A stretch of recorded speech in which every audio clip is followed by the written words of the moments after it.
Hello guys! Hello sa mga Capricorn. At ito ay bonus reading para sa inyo dahil kaarawan ng mga ilang Capricorn is para sa inyo talaga ang reading na to guys. Okay. Capricorn, tingnan natin ang inyong napakahalagang message sa inyong kaarawan. Capricorn. Para sa may kaarawan na Capricorn. Sa loob lang to ng January guys. Okay. Para sa inyo ang message na to, dito yung ating pinag-pray. Para to sa mga Capricorn. Be patient. Okay. Titignan natin ang mahalagang message for you. Ito ba na ipaalala sa inyo or about sa kung saan is ito yung message sa inyo na dapat yung malaman. Ito ay 8 of Pentacles guys. Ito ay pag-iipon o pagrami ng inyong money. Take great pride in your excellent work. Practice makes perfect. Consider getting additional education or training. Okay. Sinasuggest sa inyo ng inyong mga guidance na kayo ay mas mag-aral pa. Ano man ang inyong kinalalagyan sa ngayon. Ito man ay kayo literato na or kayo ay nagtatrabaho, estudyante, is mas damihan nyo pa o mag-add pa kayo ng mga nalalaman nyo sa buhay. Hindi lang yung isang routine. Hindi lang yung isang ginagawa. Magdagdag pa kayo ng inyong mga gagawin, guys. At ito yung isang hakbang para sa pag-unlad nyo sa kaperahan. Tuturuan kayo ng inyong mga guides sa dapat ninyong gawin, guys, kapag ito'y inyo nang pinapasimulan. Mararamdaman nyo sa sarili nyo na kayo ay mas aangat, okay? Mas parang nagkakaroon ng magagandang idea na pumapasok sa inyong isip. Ito ay pagbibigay sa inyo ng knowledge ni God kahit hindi pa kayo pumasok sa mga school o sa mga training. But yung iba ay kung gusto nyo mag-training o mag-add pa ng inyong ginagawa sa may kinalaman sa education is gawin niyo, okay? Capricorn, tingnan natin ang nakapaloob sa message na to at maligayang kaarawan sa inyo guys. Ito ay mahalagang message for you na dapat ninyong malaman. Okay. Sa pag-ibig siguro mga Capricorn ay hindi masyadong seryoso at bagamat meron ay nandun yung paghihintay, andun yung pag-waiting sa taong mahal nila at hindi naman nagmamadali. Okay. Nandun yung patience sa paghihintay sapagkat maaaring ilan sa inyo ay gusto nyo pang mas dumami yung ipon nyo sa kaperahan kesa dito sa pag-ibig na inyong kung nandito kayo sa pag-ibig o nandito kayo sa relasyon. Mas gusto nyo pa yung malakas yung mataas yung percentage ng about sa career kesa sa pag-ibig. Okay, Capricorn. Mahalagang message ito sa iyo ngayong iyong kaarawan ay dapat ninyong malaman today na. Sa mga nagse-celebrate ng kailang kaarawan, Capricorn, simula sa araw na to hanggang matapos ang January, okay? Tingnan natin, Capricorn.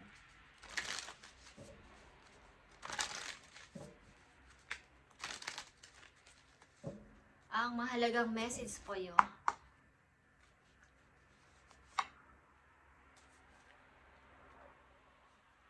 Ang ilan sa inyo is natitense, okay, meron kayong kumbaga, nagkakaroon ng yung madalas kabahan. Okay, Capricorn, tingnan natin ang unang message na mahalaga for you. Andito ang Page of Raphael at ito ay Page of Cups, guys, katulad ng nanditong message, okay? A new emotional situation. Messages regarding relationship or social invitation, great intuitive insight. Okay. May mga pagdududa dito. Okay, nasa gitna kayo ng dalawang sitwasyon, Capricorn. At ito ay inyong bigyan ng pansin.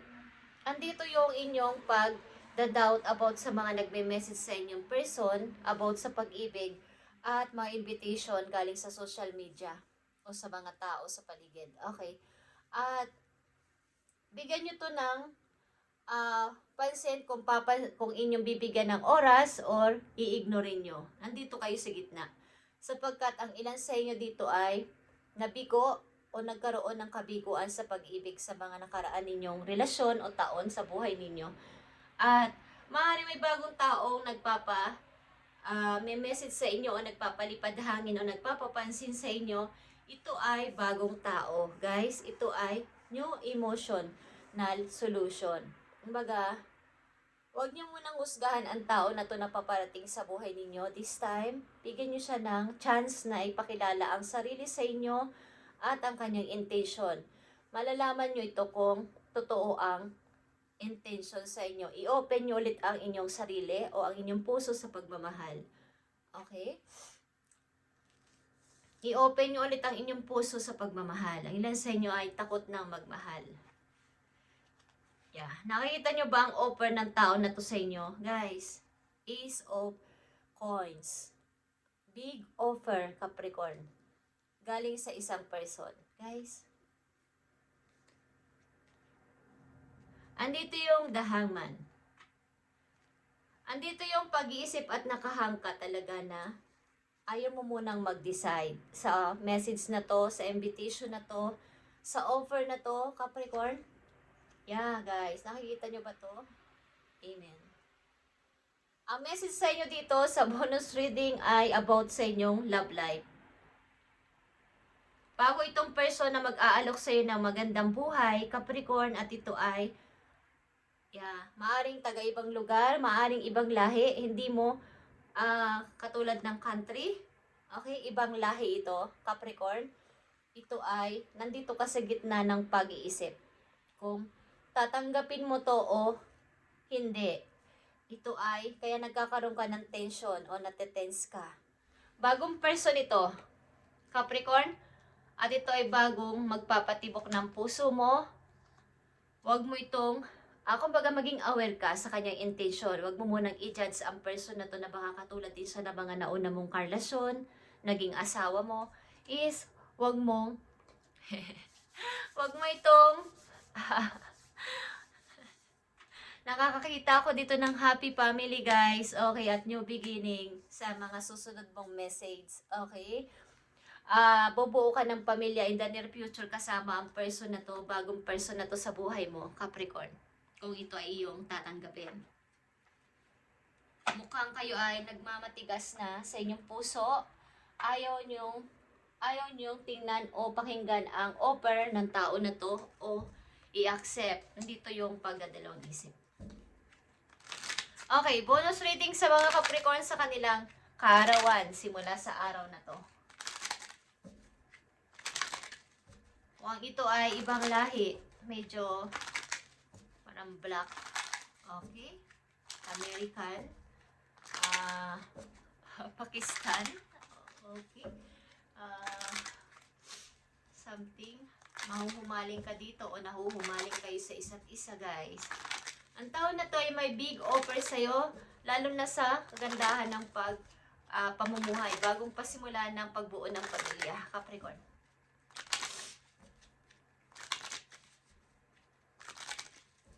Okay, message for you. Bonus reading sa mga Capricorn, bonus for you. Instead of pushing yourself so hard, stop, breathe, and reevaluate.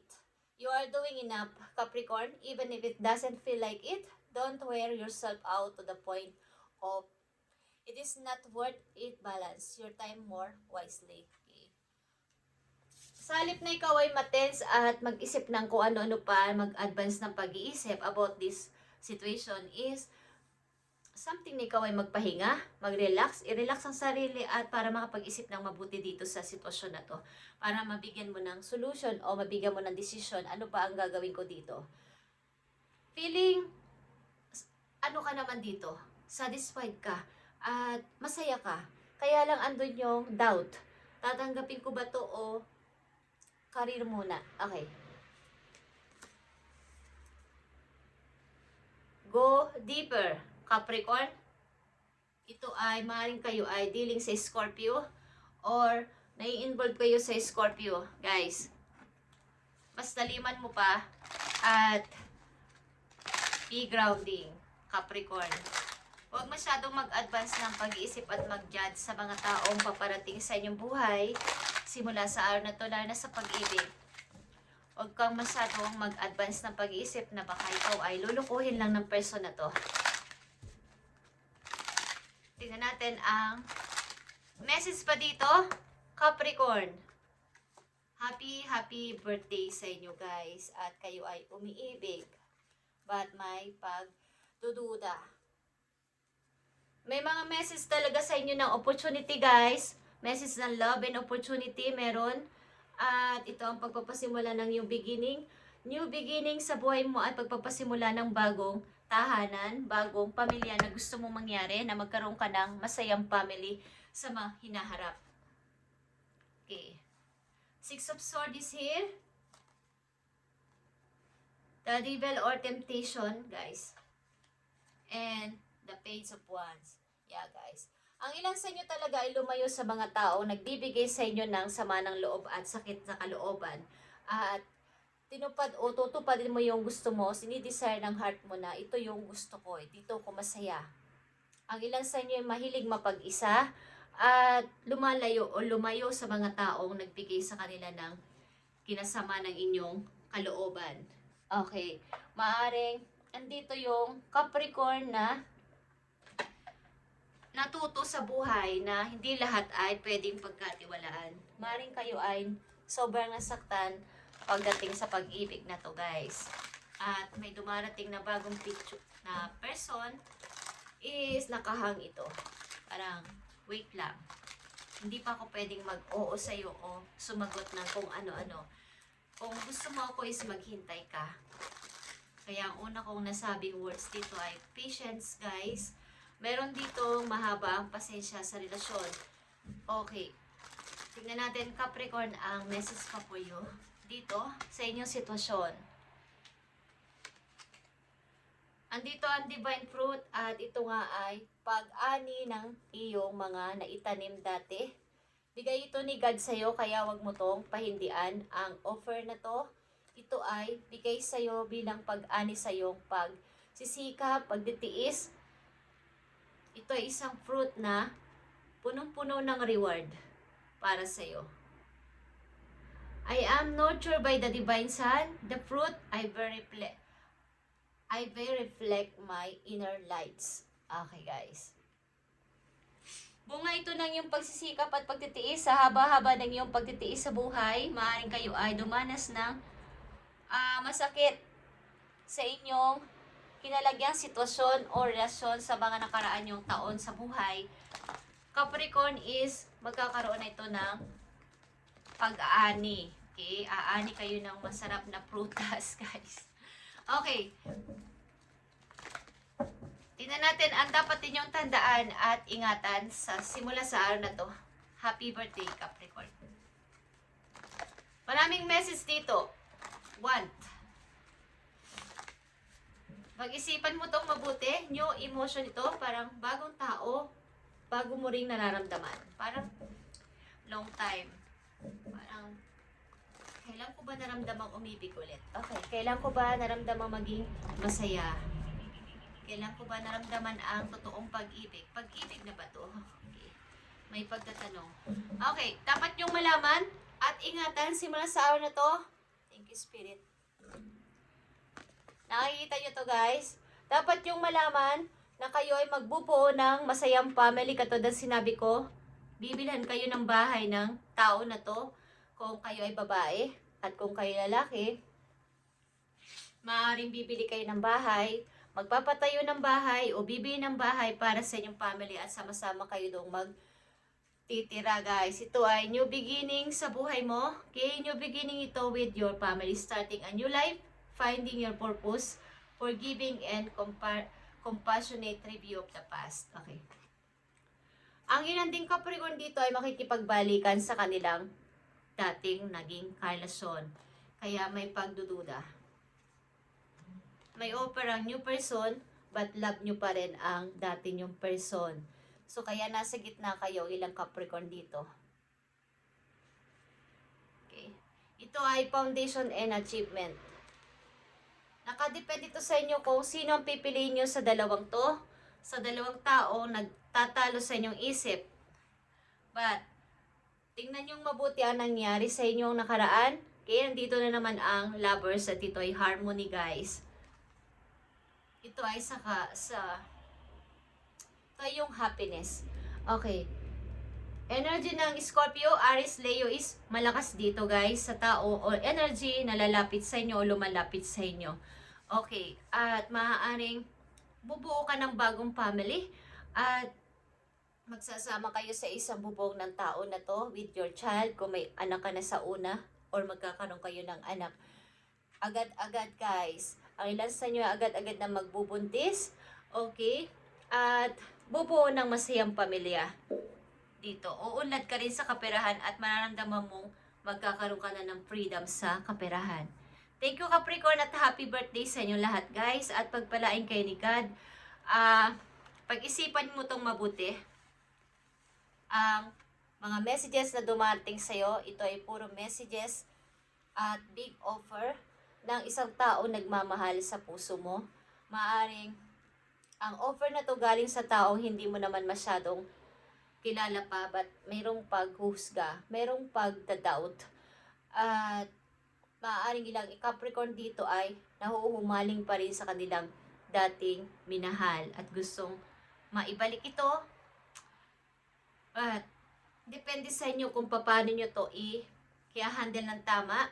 But breath and reevaluate, i-review mo ang nakaraan mo para malaman mo kung ano ang dapat mong pagdesisyonan, kung alin ang matimbang, yung past or your new beginning sa buhay, Capricorn. Sapagkat ang past ay hindi na maiibalik, pero ang inyong future ay mababago pa. Thank you, Capricorn, and God bless.